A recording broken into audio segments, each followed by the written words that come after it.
Bonjour, bonjour et shalom bien-aimé. Na pesi bino su mbote na kombo na Yesu. Vraiment kokutana vraiment na rendez-vous na biso oyo ezali chambre de prière.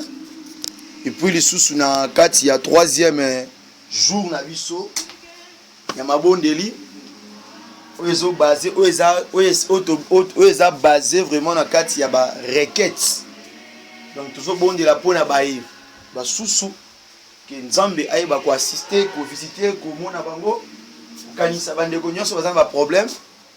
Nde yango wana yo moto nyonso oyo lingaka kozala toujours na présence ya Nzambe, soit aussi la bienvenue, bien le bienvenu c'est je m'attends bien pendant ce moment là air nyonso besoin d'un message oyo vraiment totel le matin koki.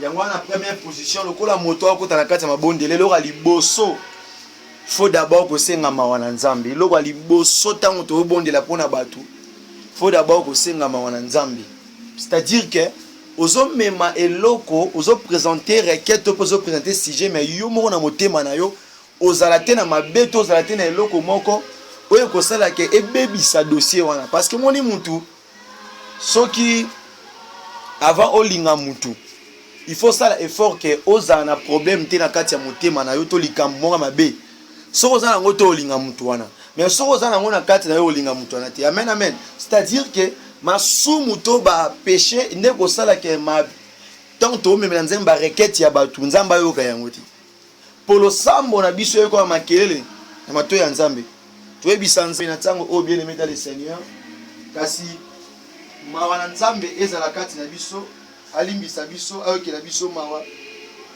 ayamba to pe accueillir biso na kati ya présence na ye toyebisa papa tosengi mawa likola vie na biso tosengi mawa likola marche na biso mawa epeto na kati ya chambre o tozali chambre de prière. Oui, chambre na chambre o bondela à chaque fois ezanda kona yo na boite ya bisiko sala nyonso o na ebite nengo sala kuna na ebite mais na tango o ekomi chambre de prière donc tango na biso rebondele koki directement automatiquement comme chambre de prière. Donc Nathan wana osenga mwana Nzambe pe osenga le sang de Jésus est purifié. Et la semence nyonso mabe, et la bondoki, et la molili est effacé. Et puis osenga susu que l'Esprit Saint, molimo mon santu azo contrôle, azo possession. Yende a kamba to pe yende a régner. Yende a diriger, yende a simba. Amen amen. Donc tango zo bonde ya mama ozo beta maboko ozo saka maloba ozo makasi ozo telema ozo déclarer o même prière a bosenga fo senga manguya makasi pinga ba prière bo na kati ya chambre na ataka teni o na monique teni bitumba neti boxer ala ta couper na bagana e shidoka ko lata kimono na ceinture na e kacha ko lata soki maillot na e wana pone e azala bien e kanga e simba e bien. Vous comprenez donc ce biso pe na kati ya molimo tanto bondelaka et c'est nga peine physique on se sentir que osa libre muswa ko lata robe na etoge na ye misu pe na yebi ako bondela ma bondela na sous-vêtement. Oui, pour ça na kati ya ndako na chambre na ye aza ye moko prière ezali ba façon ebele ezala ba tenir nango osengi ko se présenter ntosanga ana sous-vêtement. Oui, Shadrach na Meshach Abednego ba bondela ki na kati ya fournaise na ba petit kilote na bango. Amen. Job abondela ki na teni nini le temps na solo ba banda da ko bondela ozelanga tena so bondela banda ko bondela posa intercesseur aux intercesseuses. Donc aux femmes de décision aux hommes de décision ma sœur mon frère to bondela to senga ma Nzambe bondela na kombo na Yesu. Père de gloire na beleme pa na yo Seigneur na kiti to pe na fléchir ma bolongo na na sepa na yo papa pona kosenga susu yawe mawana oketa miséricorde Seigneur ezalisa malikola ministère likola vie na nga Seigneur papa limbisa nga yokelanga mawa otala mabunga na nga te otala ba défaut na nga te otala ba faute na nga te Seigneur pardonnez nga papa pona so reconnaître que yawe na betia makili baku na so reconnaître que Seigneur na tambola ki malamu te nde yango na senge pa na yo nde yango na supplier yo nde yango na bondeli yo nde yango nazotalisa yo l'éternel Dieu limbisa bafaute, limbisa bafaille, limbisa badéfaut, limbisa baerreur, limbisa oyo nakometaki yawe na lie ya secret na biplace oyo bato bamonaki ngai te. Papa limbisa yo kama wana oyo nalobaki, na oyo nasimbaki, na oyo nakanisaki, na oyo nasalaki. Papa nasengi mawa na yo Yoshua Mashia, mawa na yo likolo ya peuple na yo, mawa na yo likolo ya moto nyonso atelemi na ntango oyo tobondela. Tika ete mawa na yo ezala likolo na biso, mawa na yo na bandako na biso, mawa na yo na kati ya chambre de prière au Seigneur, mawa na yo ainsi que le sang de Jésus-Christ ebanda ko sanctify, ebanda ko takasi, ebanda ko purify, ebanda ko longola semence nyonso diabolique, semence nyonso ya molili ya soloka ba micro ya butu, ba caméra cachée. Jésus-Christ papa sala yango. Papa makila na yo kota na vie ya moko na moko, na tango oyo bazolanda, na tango oyo bazoyoka, ebanda ko petola, ebanda ko longola, ebanda ko effacer, ebanda ko bebisa nyonso oya molili, ebanda kolongola nyonso oya soloka, ebanda kolongola nyonso ezalaki pensée ya mabe négative, doute, barrière, Jéricho, on va penser to pe na vie ya moko na moko o tozobondela o azobondela ntango oyo Seigneur yo eba kolongola ngo kati na biso Seigneur. Tikete lo sambo lelo ezala conduit, ezala rempli par ton Esprit Saint, oh le Saint d'Israël, le Saint d'Abraham. Papa na senge pa na yo, na invoquer, na plaider, na leli, na bondeli sous na motema, na zo bondela kombo na yo papa. Papa lo sambo lelo Seigneur, que ton Esprit Saint est en œuvre, est en possession, est en marche, et kamba biso na bel esprit à mututé Seigneur. Na bel esprit que moto bon songolo mpakalate. Na bel esprit mora bikekote, na bel esprit à maïté, na bel esprit à zambate, na bel esprit à cimetière te. Na bel pété ba esprit oyo eza ko circuler oyo kana oyo tambo na tango oyo mais nzo benga l'Esprit Saint oyo moko papa na biso ya moli Jésus Christo le Père céleste lobi na biso ete okotika biso bo felete et tu enverrais le consolateur et le consolateur c'est le Saint-Esprit Yahweh l'Esprit de Dieu, l'Esprit de Dieu, Holy Spirit power, Holy Spirit power ya unesenge pa na yo Seigneur yo sala yango affermi rempli affermi tondisa puissance nguya makasi esprit de guérison, esprit de miracle, esprit de miracle, surtout dans le temps au Seigneur. Toi, on a posé esprit à miracle. Toi, on a posé esprit à ton esprit opérer de miracle. C'était don, on a opéré de miracle. Toi, on a posé don et miracle dans le temps où et travailler. Toi, on a posé il y a don et récite et travailler. Don guérison et travailler. Donc ton esprit est opéré, est opéré, est opéré. Et le symbole au Seigneur, il a vu que vous savez mis. Na kombo na Messia. Zambe na kembo kamba tambwisa biso. Simba moko na moko. Zasa makata Seigneur. Na kombo na Messia poza Nzambe. Tulobili susu. Amen. Alléluia. Amen amen. To beti maboko pa lokumu na Nzambe. To komi na tango na biso ya malamu vraiment. Oyo esengaka to kota to tala ba requête. Ya libota na Nzambe.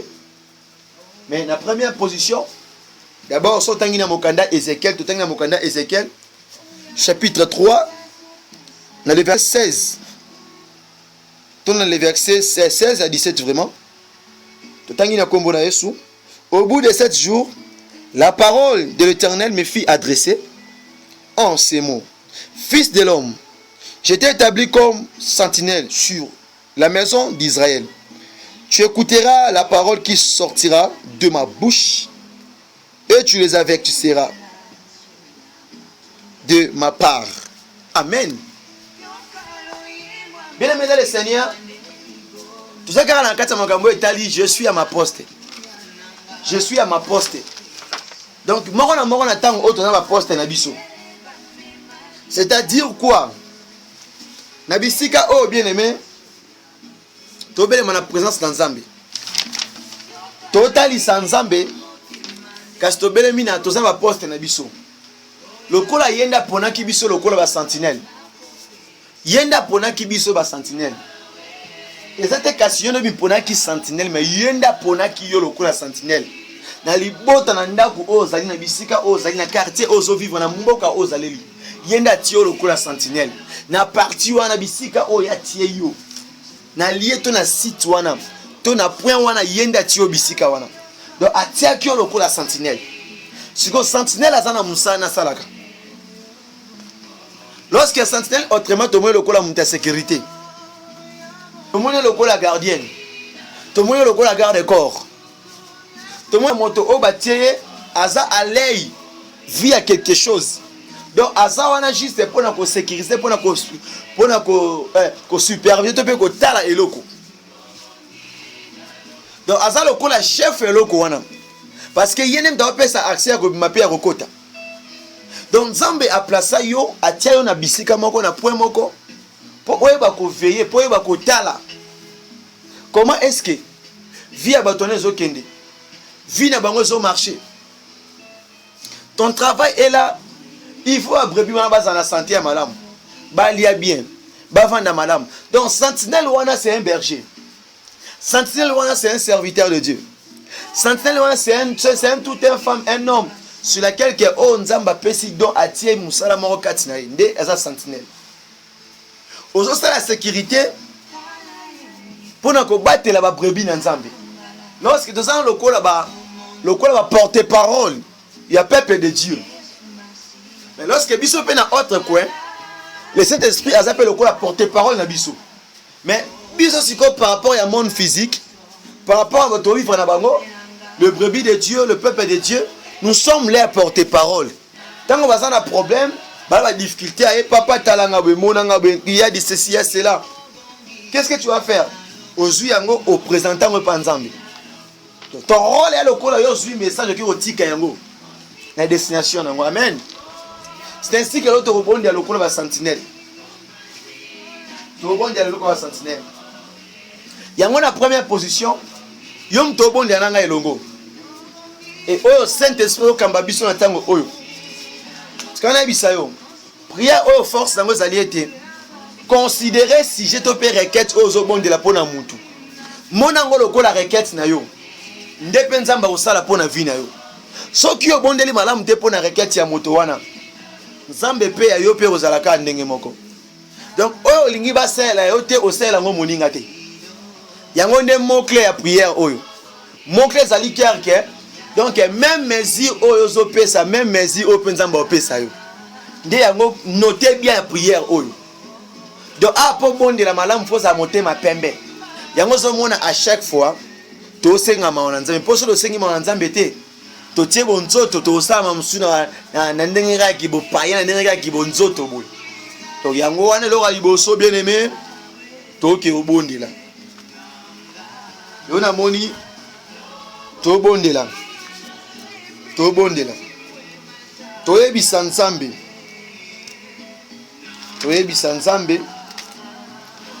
tolobela Nzambe mpo na vie ya mama Diana aza na mboka ya point d'interrogation mama oyo Nzambe asalelaki mpe avisitaki ye na kati ya prière ya 7 jours tozalaki nango oyo ezalaki en direct na France. On a le sur la puissance du Saint-Esprit. Et Motoali Bosso, on a visité qui n'a première chose à qui. Autant de temps, j'étais en train de prêcher sur le Saint-Esprit, l'Esprit de Dieu, l'onction de Dieu, et qui qui directement sur elle. C'est ainsi que nous allons prier. Toi, ensemble pour la vie à maman. Cette femme, elle souffre sérieusement. Cette femme a des douleurs. Elle est en train de passer avec des maladies qu'elle appelle les maladies incurables. Le maladie incurable est tel que le diabète, la diabète plutôt, tel que aussi, elle fait aussi la perte de sang. Donc elle a un kyste là, qui le pousse à chaque fois qu'elle fait des pertes de sang. Donc la vie de maman Diane, c'est comme la vie de la femme de Luc 8 qui habite dans Luc 8. dans l'avenue Lick, oui, dans l'avenue Lick, numéro 8, précisément au 40e maison. C'est-à-dire quoi? Cette femme, elle souffre sérieusement. Elle a des douleurs. Elle passe des mauvais moments souvent. Son corps, c'est devenu comme un corps médical. Si je peux dire que c'est là, oui, c'est la vérité. Mais nous voulons que Dieu fasse sa grâce dans sa vie. Nous voulons que Dieu puisse lui assister. Nous voulons que l'assistance de Dieu. Nous voulons que Dieu intervienne sur sa vie. Nous voulons que Dieu puisse mettre fin à ce larme. Là où tu es en train de m'écouter, nous voulons parler à Dieu sur la cause de Maman Diana. Nous voulons demander à Dieu, quand la femme a touché le bout de sa robe, et cette femme, elle a réussi la guérison. Et nous voulons que Dieu puisse lui accorder la guérison.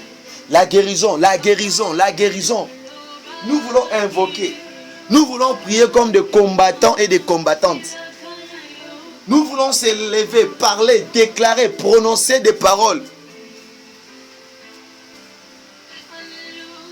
Et que Dieu accorde la guérison sur la vie de maman, dans la vie de maman Diane. Alors là où vous êtes, là où tu es, on va prier. Chacun va prier selon sa langue. Je parlais vraiment en français parce qu'elle écoute que les français. Elle parle aussi la langue française. C'est pour ça que je dois parler en français pour qu'elle comprenne. Pour qu'elle ne pense pas que, qu'est-ce qu'ils disent de moi. Nous voulons demander à Dieu que Dieu met fin à cette maladie. Que Dieu met fin à cette maladie-là. Parce que cette maladie a pris même référence à l'hôpital là où il part, là où elle part. Les gens connaissent déjà qu'elle souffre de cela. Donc, il a déjà une référence. Nous voulons dire à Dieu, Raboshanda, Rekata Baba Shente Rebosa, Ramishaka Yabosa. Nous voulons parler à Dieu, que Dieu opère. Que Dieu opère, que Dieu opère, que Dieu opère, que Dieu opère. Nous avons besoin de miracles ce matin. C'est le moment même que Dieu fasse quelque chose pour la vie de Maman Diane. Prions au nom de Jésus-Christ. Ô Père de gloire, Sabaoth, Elohim, Adonai, Seigneur. Papa Nakombo, sous ta parole déclare ceci. Tu as envoyé ta parole et ta parole fut guérie, Seigneur. Papa, ba difficulté nyonso, ba problème nyonso. Ozo koma na kati ya vie ya Maman Diane, Seigneur. Na mboka azali na pays azali, Seigneur. Je suis en train de déclarer et de parler sérieusement. Je suis en train de prononcer. Je suis en train de prononcer. Je suis en train de parler. Je suis en train, Seigneur, de condamner, de prendre autorité sur toute espèce de malade, du malade qui dirige, qui opère, qui prend possession. Nakati ya vie ya maman oyo, Seigneur. Na repoussé yango, na bengani yango, na telemeli yango, na kwesi, na bebisi, ebeba, ekweya. Au nom de Jésus. Au nom de Jésus. Père de gloire, Sabaoth, Adonai, Libanga na talo. Soki na koti na kati ya chambre de prière oyo. Papa ezali te pona tia makelele. Ezali te po ba yo kanga ke na obondela. Mais eza parce que ton peuple a de problèmes. Ton peuple a de la difficulté. Ton peuple souffre sérieusement. Ton peuple a de problèmes. Ton peuple passe avec des réalités sur lesquelles les gens de ce monde ne peuvent pas mettre fin à cela. C'est ainsi que quand je vois la vie de cette dame, Yahweh, elle a pris des médicaments. Elle a reçu des cures, des traitements, Seigneur. C'est comme si c'était que des calmants. C'est juste pour un temps. Mais Seigneur, ce n'est pas maintenant la chose d'un temps. Ce n'est pas la chose maintenant pour un temps, Seigneur. Je veux que sa vie soit guérie. Sa santé soit guérie. Son état change là maintenant, Seigneur. Papa, pesa e lobiko, Seigneur. Biki sa na kati ya bokono nyonso ya maladi, Seigneur. Papa, la lingete yo eba ko restaurer nzoto wana. Yo cordé la guérison. Yo pesa lobiko na nzoto ya mama Diane, Seigneur. Na diabète, na perte de sang nyonso, Seigneur. Tikete lelo asimba robe na yo. Tikete lelo asimba elamba na yo. Aiba kozwa lobiko. Aiba kobiki sama. La guérison instantanée, Seigneur. La guérison instantanée, Seigneur. La guérison directe, Seigneur. La guérison surnaturelle, Seigneur. Écoute, Seigneur, parce que ce que les hommes ont pu faire, Seigneur, ton moni solution, tes Seigneur. Naël baka incurable, baka oezali impossible. Pour te yo pesa yano, pour te yo traiter yango.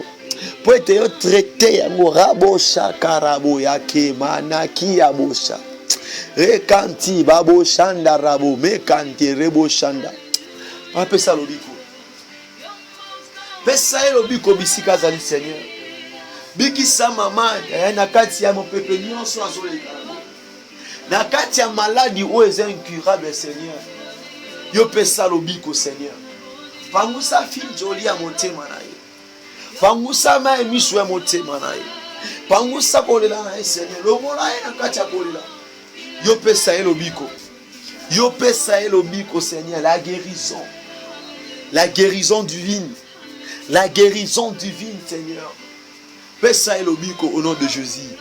Pesa ye la guérison au nom de Jésus. Papa bikisa na kati ya bokono nyonso ya mabe.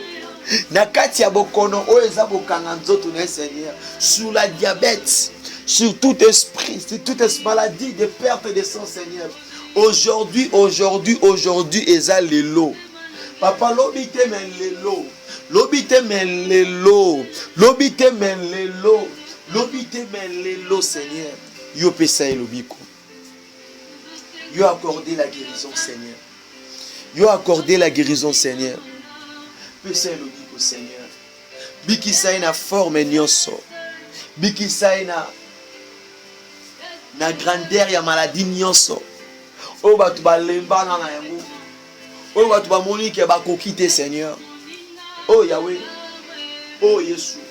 Yo pesa lobiko. Papa na bonde na tango, oh Seigneur. Ya pour entendre soka ya maman, oh Seigneur. Yahweh otinda kete na mokili, oh Seigneur. Toi comme maka moto otala kaka maladie na ye wana kolela ka pona yango, Seigneur. Non, Jésus. Papa, je fais mon travail tel que tu m'as donné, Seigneur. Et sa mission sur terre n'est pas seulement qu'elle puisse marcher sur la maladie, Seigneur. Papa, toi tu dis que venez, Papa, accorde-elle la repos, la guérison, Seigneur. Papa, rétablis sa santé, Seigneur. Papa, donne-lui la guérison, Seigneur. Yo allez médecins sans frontières, Seigneur. Et bikise na kati ya bokono wana. Bikise na kati ya maladie, Seigneur, Papa. Yahweh, diabète souni liboso kombo na, Seigneur. Diabète souni liboso ya présence na, Seigneur. Et rolobani liboso na, Seigneur. Et na nguya te. Il y a imparté, il y a force, il y a bocacité, il y a ngouillate, Seigneur. Parce que vous allez coller nyonso wana, Seigneur. Vous allez coller forme nyonso ya maladie. Vous allez coller forme nyonso ya mipepe. Vous allez coller maladie nyonso batu basila kolemba na bamona wakasi, bamona loko osala te pona ngo, Seigneur. Vous allez coller biloko nyonso wana, Seigneur. Et Yesu rabo shanda. Yahweh telemana yo. Telemana yo robo shaka baba. Telemana ya mikerebo shete ramana korabo seka ya bandire bo shanda. Papa telemana yo pesa lobiko, Seigneur. Papa perte de sein ko lobani liboshi ya kombo na yo. To perte de sein ko tomba lobo ko lobani liboshi ya kombo na yo, Seigneur. Ceux qui ont eu l'opérateur, ceux qui ont eu les guérisseurs, yo ne pesa lobiko. Yo ne pesa lobiko. Yondo pesara lobiko, Seigneur. Perte de sang et Seigneur. Perte de sang et Seigneur. Papa, accorde la guérison. Papa, accorde la guérison. Yesuko, pesa lobiko, Seigneur. Longola ina kati ya forme nyosho maladi, Seigneur. Papa, Longo va penser que vous avez pensé arrière katina Seigneur. Soit avant de otala obité ma vie suki ka boye. Vinane suki na ka boye. Te yawe vine suki boye parce que tu n'as pas encore dit un mot Seigneur. Vine suka boye te na déclarer. Vine suka boye te na déclarer Seigneur. Vine suka boye te Yesu na ngai. Vina e kamba maboye te Seigneur. Vina e mama ka boye te Seigneur. Ozali ana double Seigneur papa. Pesa lobiko Seigneur. Kota mambwa vina e Seigneur. Telemana yo. Telemana yo Seigneur. Oh telemana Seigneur liko la vie amaya Seigneur. Telemana pesa lobiko Seigneur. Telemana accorder la guérison Seigneur. Telemana se manifester Seigneur. Papa ta la vie na ezaloko la vie à rite Seigneur. Rejeté, abandonné Yahweh envers sa famille. Yahweh n'a plus de valeur. Qui peut le considérer Seigneur? Yahweh n'a plus de force Seigneur. Manifeste-toi manara yebo shakabia yakirebonde kabaroko yabashakabandoko rebo sakia. Manifeste-toi Seigneur. Manifeste-toi Seigneur. T'as la vie à maman au Seigneur. Et c'est sous natina go vivre te. Sora za romi mona mona kake donc. Aibita olobanini. Aibita ninya sala Seigneur. Yahweh telema na yo. Papa tan koki yo telema. Yoko ta dossier à maman Diana Seigneur. Yoko ta dossier na Seigneur. Yoko ta dossier na Seigneur. Yoko ta dossier na Seigneur papa. Oh Yahweh na sengi assistance na yo. Yahweh pesa lobiko Seigneur. Pesa makasi Seigneur. Pouvoir pour naïe Seigneur. Pouvoir pour naïe Seigneur. Manifeste-toi Rabo Shaka. Yimekere bonde. Manifeste-toi Papa yo telema. Manifeste-toi Yahweh yo telema Seigneur. Yahweh Simba ina loboko pesa makasi Seigneur. Pesa makasi Seigneur. Yahweh moi si a perte de sens simba que la main non pas soit qui lobiko Seigneur. Et le pesa mon colonel Seigneur. Pour te Simba et la main azolobiko Seigneur. Yahweh le lenge moi si a perte de sens simba que la main au Seigneur. Asala kinini Yahweh. Asa kinini Seigneur, oh Yahweh. Asa kinini El Shaddai. Asa kinini Adonai. Papa opère. Papa opère. Papa opère Seigneur. Oh Yahweh opère des miracles. Papa ça a été guérison et kota na nzoto na ye. Ça a été abika loboko na yo. Ça a été Seigneur sa santé est normale Seigneur. Ça a été Seigneur, ta parole est côté dans nzoto na Seigneur. Et ba kopese lobiko Seigneur. La guérison Seigneur, mon Dieu, mon roi Seigneur. Accorde à cette femme Yahweh pouvoir pour sa vie Seigneur. Papa pouvoir pour sa vie Seigneur. Pese lobiko Seigneur. Pese lobiko Seigneur. Pese lobiko Seigneur.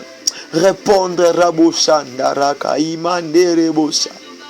D'habitude, mon collègue qui me colle moto mon sous. Mais la femme de perte de sang, elle a appliqué la violence, Seigneur. C'est ainsi que moi aussi j'applique la violence spirituelle, Seigneur, papa. Papa, au kendete, au tikaka, au boité, Seigneur. Kota dossier à maman, au Seigneur. Kota dossier à maman, Diane, Seigneur. Kota dossier na Seigneur. Kota yango, kota, Seigneur. Yo mo koti ya makambo, Seigneur. Merci papa parce que péché le bico. Merci parce que tu as accordé la guérison Seigneur. Merci parce que bico s'est manifesté dans tango o. Merci parce que tu as mis le quoi nyoka motako. Merci parce que koti marambo vina. Merci parce que péché le bico. Merci parce que aussi diabète. Merci parce que aussi maladie sur la vie de Madayana Seigneur. Merci parce que maître fin au Seigneur. Merci parce que nous t'aimons Seigneur. Merci parce que nous pouvoir Seigneur. Yolongoli maladie nyonso ezaki incurable katina. Au nom de Jésus. Au nom de Jésus. Au nom de Jésus. Yo pesi lobiko. Yo accordé la guérison. Oh Yahweh, le moment est venu Seigneur. Merci ça va ôter. Pour le côté dossier à maman Oyo. Merci ça va ôter. Pour le parent si pinzoli à moté manae. Wapi Boaz ya vina Seigneur. Wapi Boaz ya vie na ye Seigneur. Wapi Boaz ya vie na ye Seigneur. Yonde Boaz ya vie na ye. Yonde guérison ya santé na ye. Yonde réussite na ye. Yonde makasi na ye. Na kombo na Yoshua Mashia. Parce que osali yango. Parce que kokisi yango yango. Na kombo na Jésus Christ. Merci Jésus. Merci Adonai. Merci Elion. Merci Sabaoth. Merci Yahweh. Pour ebiko pesa lobiko. Merci Seigneur. Pour ebiko bikisa. Merci Yahweh pour ebiko pouvoir Seigneur. Likola via Maman Diane Seigneur. Yo pesi lobiko. Na kombo na suisia. Ndimio to sali yango. Bien-aimé dans le Seigneur. D'abord nzamba sur le kumu. Lolenga koti maramba Maman Diana. Aibi ko assister Maman Diana. Aibi ko pesa la guérison. Aibi ko pesa lobiko par la foi et par la grâce de Dieu. Nous croyons que Dieu l'a fait na kombo na Yesu.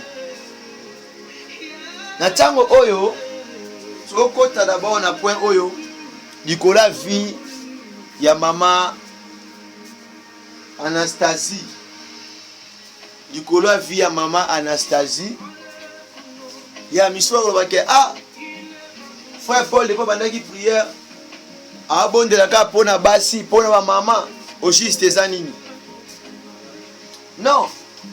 Non sala mosala na ngai. Non yamba moto nyonso. Alors ce que zaka ba maman ne va pesa ba requête. So ngana kolobani. Qu'est-ce que je dois faire? Oui. Ils appellent ba tumusu ba pesa nga ba requête. Ba pesi pona ba ndeko na bango pe ya mibali. Musu pa pesi pona mobali na ye. Ya. Malgré que na bondeli pona maman mais na bondeli pona famille na bango. Na bondeli pona bana na ye na bondeli pona ba ndeko na bondeli pona mobali na ye pe.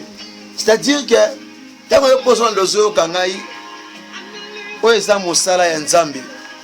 Yo zana problème de mobali papa. Mais ovandi na yo kangi motema. Ovandi na yo. Bilo musweza aka ezala te faut la révéler. Il faut yo moko loba. Il faut yo moko loba Joshua lobaki. Gédéon lobaki.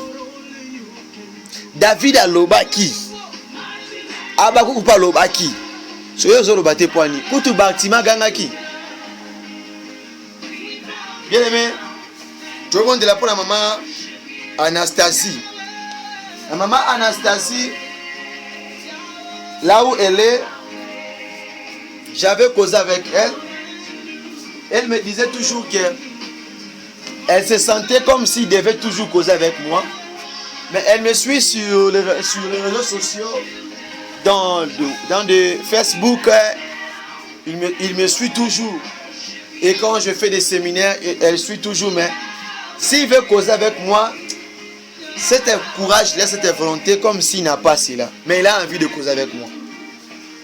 Alors que elle m'a appelé pour me dire que non, elle m'a d'abord écrit pour me dire que papa, tel que je suis là, il faut prier pour moi.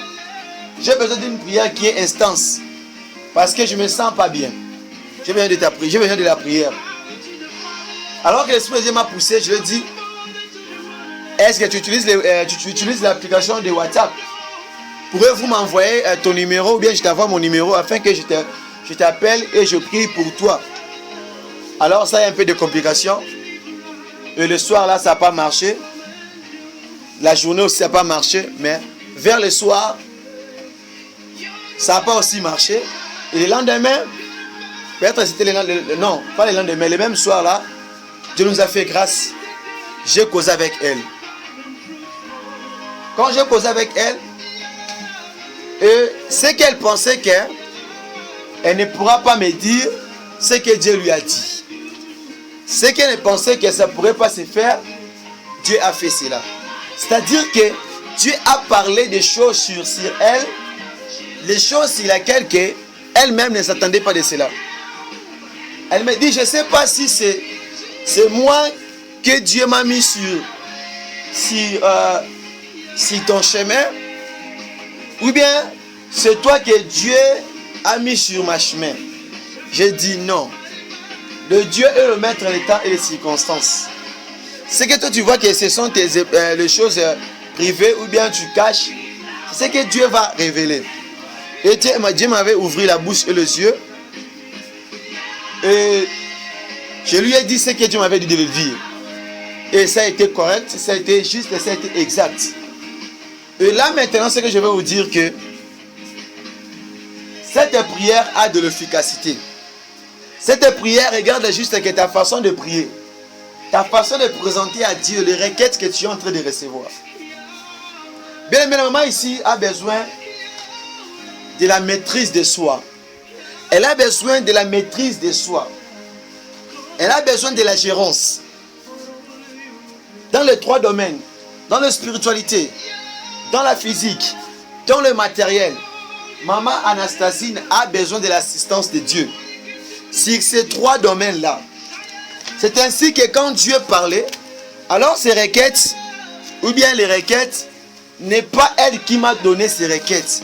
Mais c'est la prophétie que Dieu m'avait donnée, la révélation, qui m'a poussé de comprendre que la maman est en train de passer dans des moments, dans des temps difficiles. Et j'ai pu comprendre que si Dieu m'a envoyé, si Dieu m'a mis à sa disposition, c'est par rapport que je devais prier pour elle. Je devais maintenant commencer à veiller, de plaider pour sa cause. Que Dieu fasse quelque chose pour sa vie. C'est-à-dire quoi? On va prier à Dieu, demander à Dieu que Dieu la donne la maîtrise de soi, parce qu'elle a besoin de l'intervention de Dieu. Sa vie, trop de dettes. Sa vie, trop de problèmes. Et même quand elle a l'argent, elle ne sait pas quoi faire avec de l'argent. Donc on va parler à Dieu. Que Dieu l'accorde la maîtrise de soi, la gérance, ainsi que Dieu lui donne la capacité de bien contrôler sa vie, ainsi qu'elle a aussi la baisse de prier, ainsi que Dieu l'accorde, que Dieu lui renforce, que Dieu le fasse le renforcement spirituel, que Dieu la soutienne, que Dieu la fortifie. C'est pour cela que quand nous sommes en train de prier, il faut déclarer ces paroles au nom de Jésus. Et nous allons aussi condamner toute maladie qui est révélée, qui devait passer à travers ces enfants. On doit les repousser, on doit les condamner au nom de Jésus. Prions. Ô Père de gloire, Sabaoth Elohim, Seigneur. Zambe oyo pesaka bato oyo. Bato ya kanda. Des gens qui ont été des gens de colérie, des tueurs, des bagarreurs. Mais au pesa bango ba maîtrise de soi. Au pesa bango ba maîtrise de soi. Au pesa bango maîtrise, manière ya ko se maîtriser, manière ya ko se contrôler. Alors Père de gloire, laisse-moi t'invoquer, laisse-moi te parler à propos de cette dame, Maman Anastasie. Maman Anastasie, Seigneur, veille sur sa vie. Veille sur sa vie, Seigneur. Pouvoir. Papa, tiens le bon qu'on Seigneur. Quand ta parole déclare que ta main n'est pas trop courte pour sauver. Seigneur, que ta main ne soit pas trop courte pour la vue de maman Anastasie, Seigneur. Pouvoir pour elle. Donne-elle la maîtrise de soi. Donne-elle l'esprit de la gérance. Yahweh domine sur sa vie, Seigneur. Domine sur ses besoins. Domine sur ses besoins. Papa, quand je suis en train de prier, je suis en train de voir le miroir. Yes, merci Jésus. Non, mona kitalatala. Kitalatala, oh non, mona. Il y a moyen de contrôler via maman Anastasie. Je suis en train de voir une miroir qui est en train de contrôler la vue de maman Anastasie. Et cet miroir est comme une caméra. Cet miroir est comme une caméra cachée.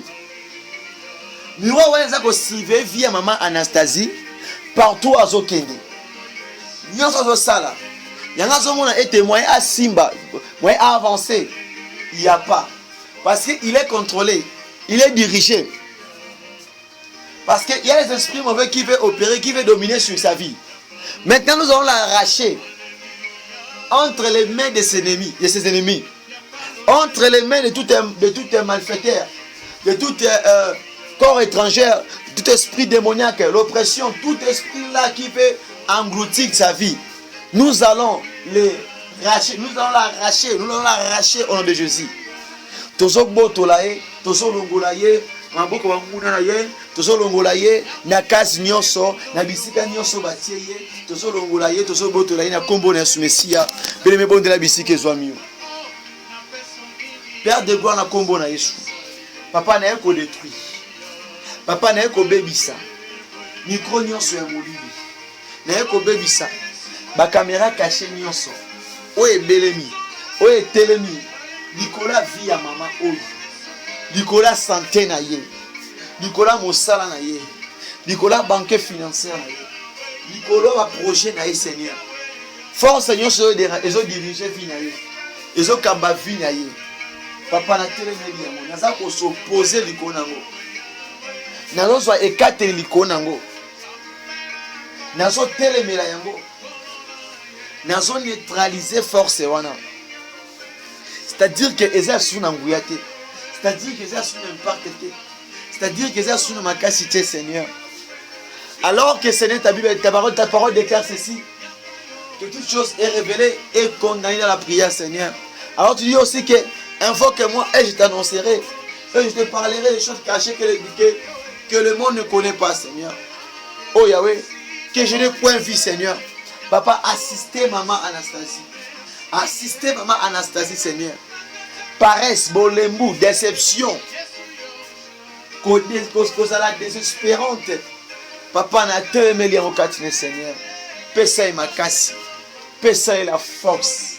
Simba ye. Touchez-y. Touchez-y.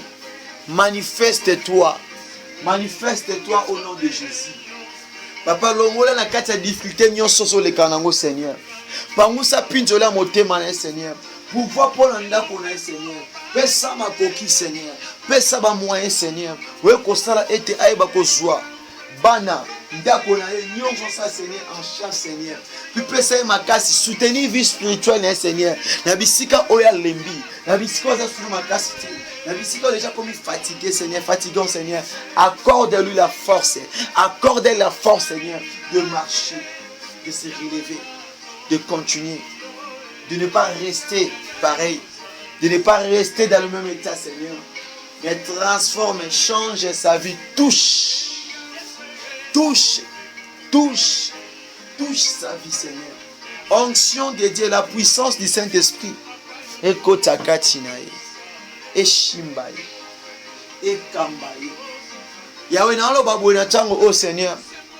Na lingete ofongo la vie, malgré bitumba, malgré mpepete le ma Seigneur. Wezolinga et empêcher, et bébisa la prière oyo. Et bébisa lo samba olikola maman Anastasie.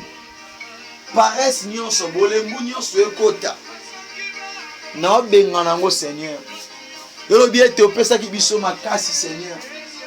Ya rotambo alikola serpent pe scorpion Seigneur. Merci Jésus.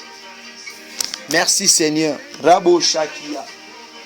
Merci Yahweh. Papa ta ekoki Seigneur. Osemba loboko na yo. Pesa mama Anastasie makasi otambola. Azonga simate Seigneur. Abungi samate Seigneur. Oh Yesu kolo. Nabi ke opesi elonga. Nabi ke opesi la guérison. Nabi ke otelemi na tango oyo. Oh Yahweh. Elonga na yini makasi na Seigneur.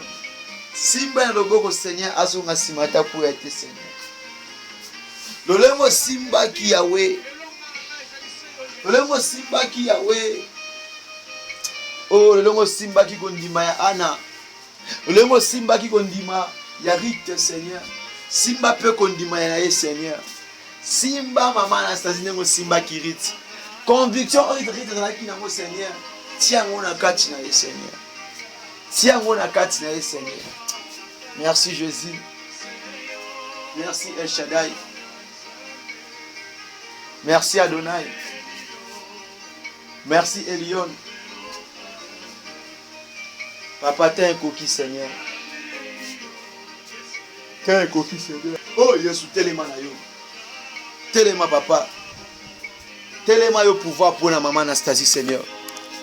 Pesa makasi ya kobondela. Pesa makasi ya koluka ye Seigneur. Ya koluka yo Seigneur.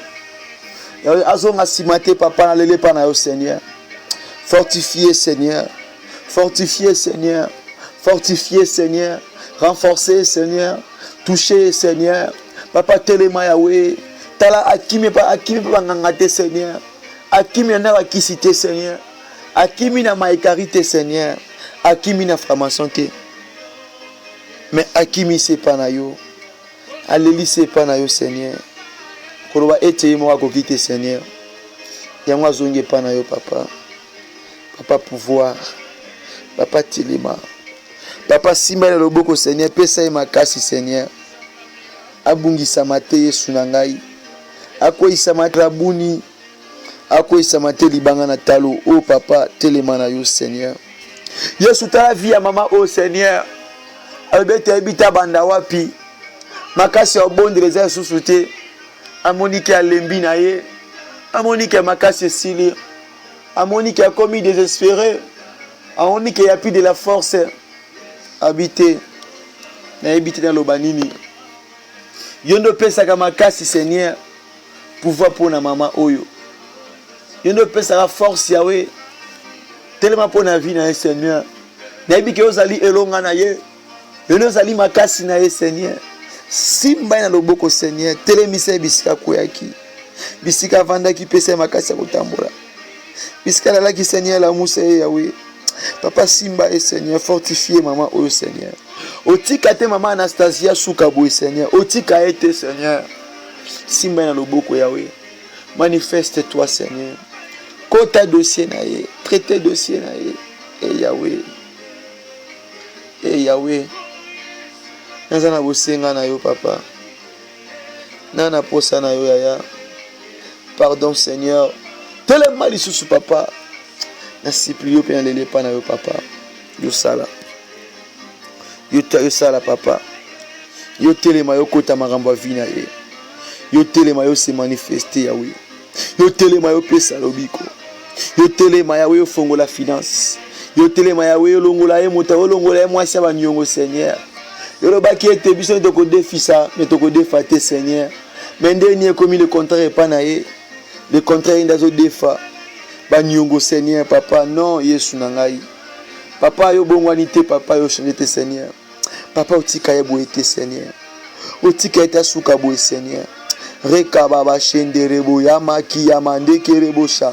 Rebabo saki ya baba. Rekanda rabo seti. Rimando rabo pawaraka ya bashete. Ronda rabo se. Randi laba meke ya bashinda. Randa rabo reka ya baranda sparadare ko ya bashi. Ranta ya boshaka.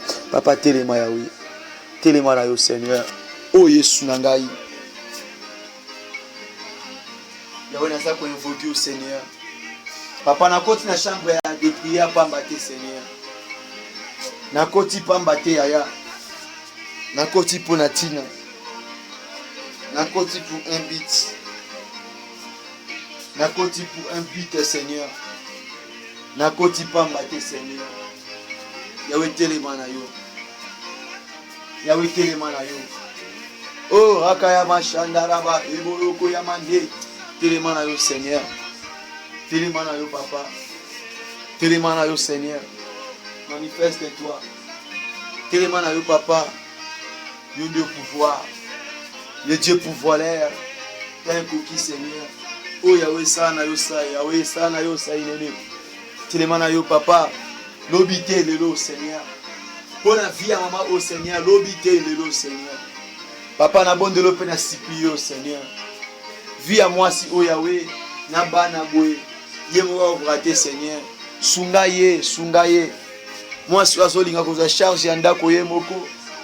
Papa banazalité papa. Oh Yesu na ngai ndo lokotaka basi yo basundoli. Lokotaka bana o basundoli Seigneur. Semba bilo nzamba tsolo 27 Seigneur. Papa telema na yo. Telema na yo Seigneur. Telema na yo papa naza ko invoquer raka ya bashanda. Telema na yo Seigneur. L'obité lelo Seigneur. L'obité lelo Seigneur. Lobi telelo Seigneur. Telema na yo pour ça là. Pour se manifester papa. Likola via maman Anastasie Seigneur telema na yo. Telema na yo papa. Raka baba shanda. Oh papa limoni sama na yo. Telema na yo. Ta ekoki Seigneur. Papa soko sali na kati ya vine Seigneur. Na pesa matanga, na pesa matatu ni Seigneur. Na pesa ope merci. Eh Yesu. Bato nyonso baza ko se retrouver na sujet ndenge moko na maman Anastasie. Papa bana sundola yo atika na bana. Yo moko koma lokola papa oluka ya kolia ofuta ndaku otala kolata na bango classe na bango.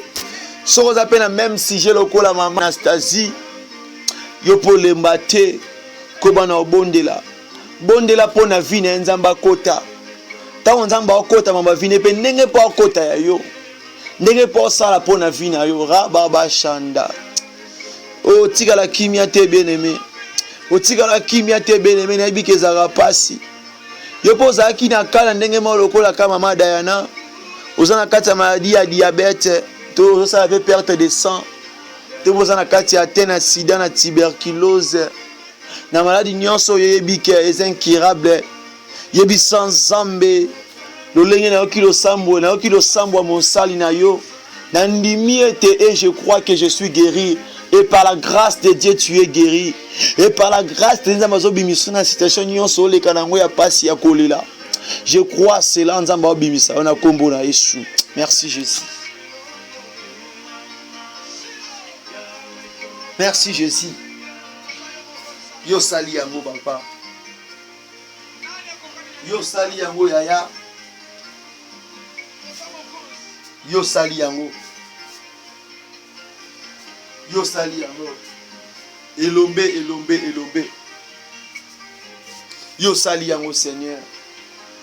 Hey. Yondo sali yango Seigneur. Yondo koti bakaya bandeko, bakaya mabota na yo.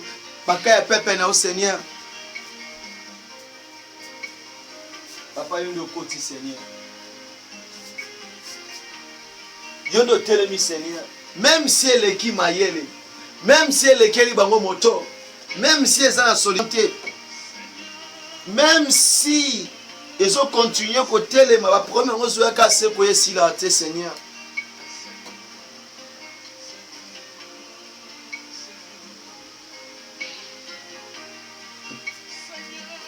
Ngana ibiete Seigneur. Yo pesa, yo telema, yo sala. Yo za golimoni sama. Ngana ibete yondo pouvoir. Ngana ibete yo telemina tango au Seigneur. Ngana ibete Seigneur. Comment oteza impossible pas au Seigneur. Quel que soit grandeur à likambo. Quel que soit problème Seigneur. Ngana ibete Seigneur tango oyo. Yo koti. Lolenge na yo ki zel na yo matikati na ngai. C'est-à-dire que yo au répondre Nakaya Mama Diana, Nakaya Mama Anastasie, yo répondre à bakana bango Seigneur. Yo au pouvoir Seigneur. Yo pesi lobiko Seigneur. Yo telemi sali. Yo telemi sali Seigneur. Yo telemi Seigneur. Papa nandime to sali yango. Nandime te yo pouvoir Seigneur.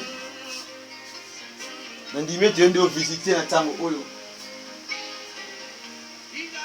Nandime te yendo koti. Yendo telemi Seigneur. Nyoka motako. La pierre angulaire. Yahweh yendo telemi na tango oyo. Na kombo na Yesu. Yonde au pouvoir. Au nom de Jésus. Au sali yango. Au sali yango. Bandeko nyonso bandeko lela. Basaki na problème ndenge moko lokwa mama omi balé Seigneur. Ndimiete yo pesi lobiko. Ndimiete ndo répondre. Na kombo na Yesu Christ poza nzambe. Kumama na yo bongwanité. Ibanga na talo makasi ya basantu. Oh Yahweh, merci Jésus. Merci Jésus. Merci Jésus. Natatoli elonga Seigneur. Natatoli la victoire Seigneur. Natatoli pe bikamwa. Koloba ete natango oyebi ko sala. Natango oyebi ko résoudre bakaba ndeko nyonso Seigneur. Yo koti pe otelemi Seigneur.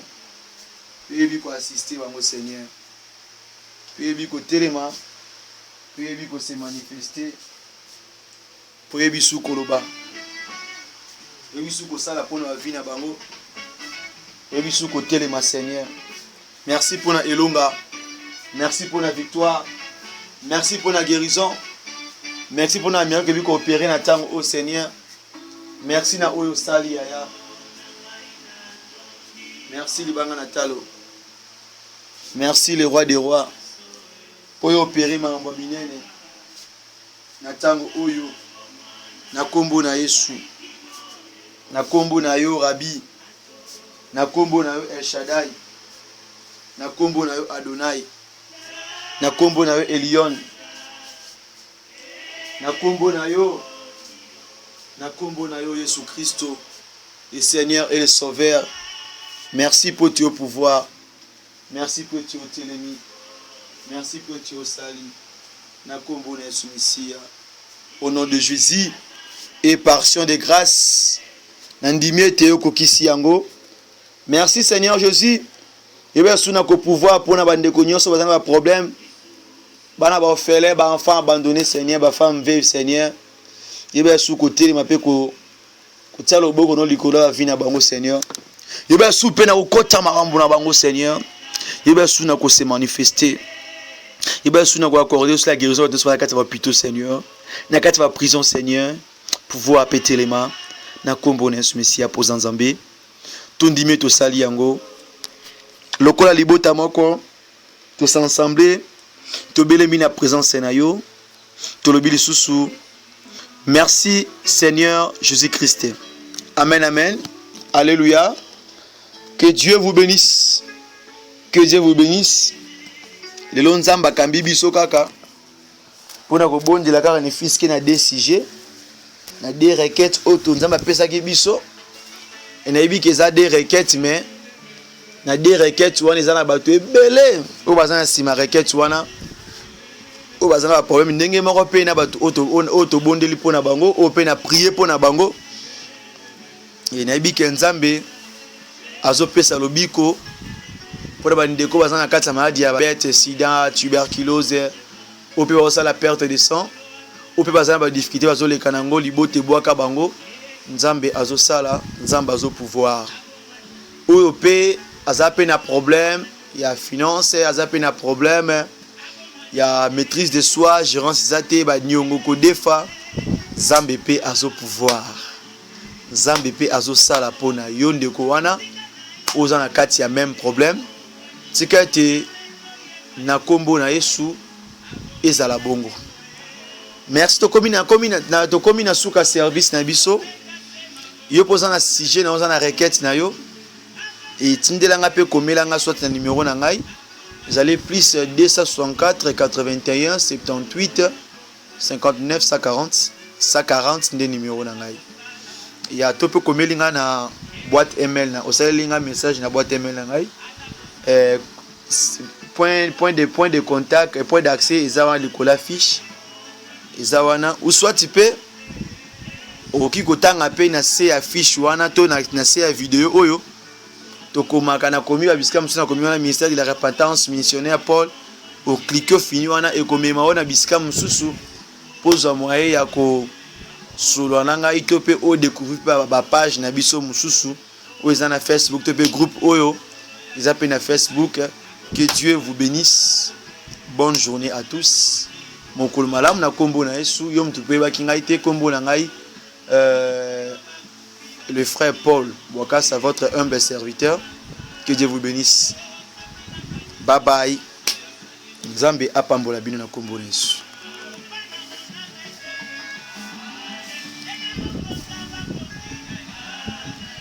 Tongwanite. Allez.